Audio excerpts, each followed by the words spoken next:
And if we're going to face up to the enormous challenge of saying that we can't go on growing an economy ad infinitum on a finite planet if that growth involves more and more production and consumption of finite resources and stuff, if we're not going to use that as the engine to increase equality, then we are going to have to use redistribution in a very radical way. And so that is why I come back to saying that social justice and environmental justice are linked.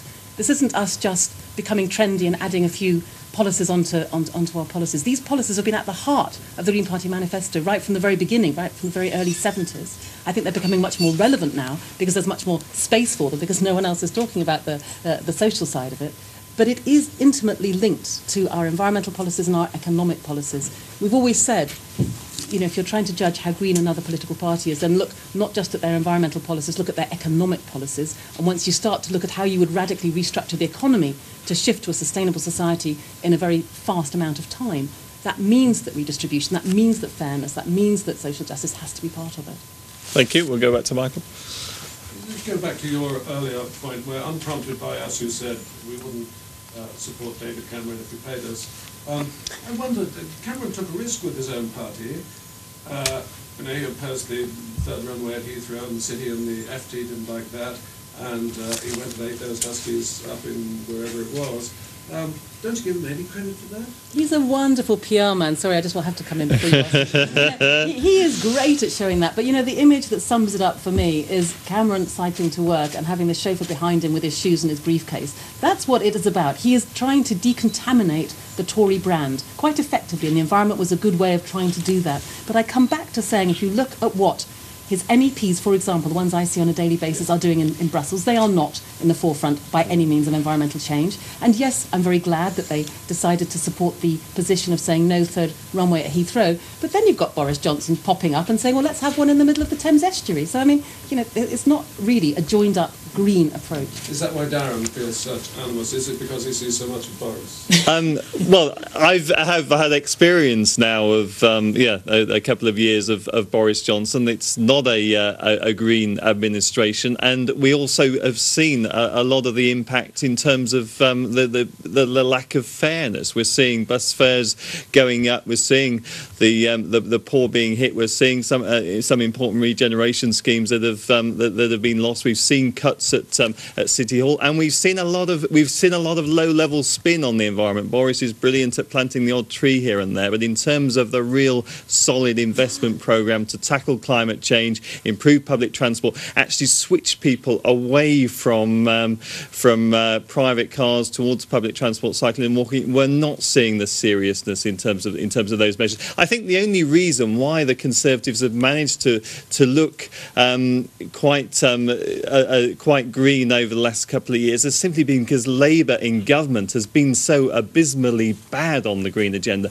And you've got to ask as well. You compare that to Labour at City Hall, where the Greens have been breathing down their neck for the last 10 years and actually pushing them in the right direction. We can play that same role in Westminster, as we've played in the London Assembly, as we've played in local government. We can play a very, very serious role in Westminster if we get the chance. We've had the experience already in the European Parliament, in local government and in the GLA. Yes? Yeah, hi, Rose, it's from the Times. Just wondering, you say you'd like to introduce taxation on aviation that affects the environmental costs. I just wonder what you think the appropriate level of taxation is. I think the first thing we want to do is to end the subsidies. You know, so at the moment we've got a situation where aviation is subsidised to the tune of between 7 and 10 billion pounds a year in Britain alone, and that's because they don't pay any tax on their aviation fuel, and they don't pay VAT. And so we've got this anomaly whereby one of the most damaging form of transport in many respects is actually the one that is subsidised to the greatest extent. So the very first thing we want to do is to stop subsidising environmentally damaging forms of anything, but certainly forms of transport, and get away from the kind of scenario whereby it can be cheaper for you to fly from London to Manchester than it is to take the train. We want to shift those kinds of price signals. So I think the first thing we would want to do would be to be ending those subsidies. You can do that unilaterally? Don't they just fill up for gas in Calais? Well, it's obviously much more effective to do it at European level. What you can do unilaterally is to do it on domestic flights, as the United States has. So it's one thing that the US is doing that we might learn from their example. You can do it bilaterally if both parties agree. So, for example, flights, if you want to do between Britain and the Netherlands, let's say they could do it. Certainly it needs to be done at European level. I've been the rapporteur, the draftsperson on exactly this issue, trying to get this introduced at European level. Unfortunately, the other parties, this is an excellent example of why you need Greens in Parliament and government, the other parties all opted for putting aviation into the emissions trading scheme, which is frankly not going to mean that we get aviation emissions to come down. There are so many loopholes in that emissions trading scheme whereby you can simply pay others to bring their emissions down rather than you doing it yourself. It's going to make almost no difference to aviation itself. So, if you want these kinds of policies, you need Greens in more significant numbers, in more significant places to get it. Thank you. One final question there, and then I'll hand back to Caroline to sum up. Just for the taxes, you say that in 2009-10 you raised taxation to 36% of GDP. What is it at the moment? So how do we can summarise how much it would go up? If it's 36% of GDP for you, what is it now? Shall we bring in Brian? Sorry, I think you're misreading something.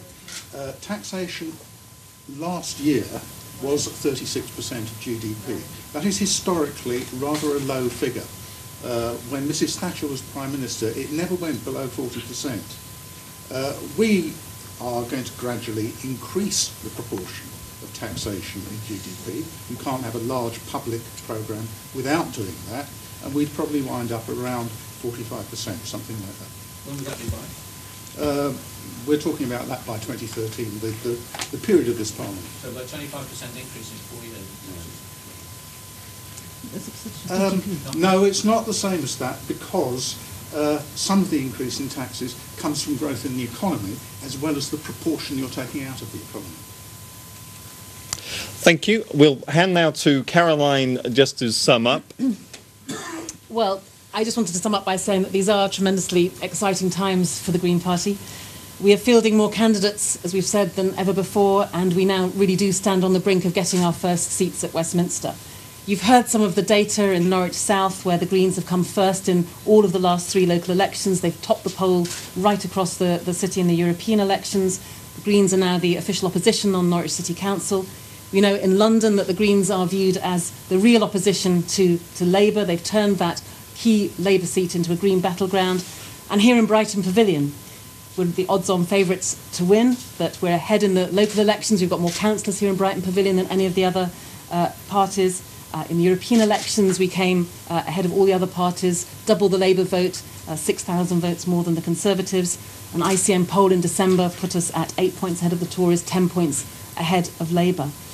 And what this is meaning, in a sense, is that these show that people, I think, are desperately crying out for real change, that other parties are increasingly alike. And we've been discussing for the last sort of half an hour the way in which they are increasingly alike. And I think there is a real space for the Green Party, and that need for the policies that we're promoting has never been so urgent. It's very obvious when it comes to the environmental crisis that this whole agenda is urgent. And we need a party that will not forget the environment when the going gets rough, that will stick to its principles, that will say sometimes the unpopular thing, even though I'm very pleased to tell you that there is a rather wonderful website out there called Vote for Policies, and if you go to that website, people vote blind for a series of policies. They don't know which party they're associated with, and then they can work out how closely their views align to any of the key political parties, and the Greens are streets ahead. So the great news there is that even though well over 70,000 people have voted, the Greens are ahead when people know what our policies are about. I'm delighted that so many of you have come today to tell people what those Green policies are about. We believe that the time for major economic change, for social and environmental justice, for making this a genuinely fairer, greener society has never been more urgent. We're committed to doing that, and we look forward to seeing you again on May the 6th or 7th. Thank you. Thank you, everyone. That concludes the press conference. Obviously, if you want to stick around for one-to-one interviews, you're very welcome. But thank you so much, all of you, for coming.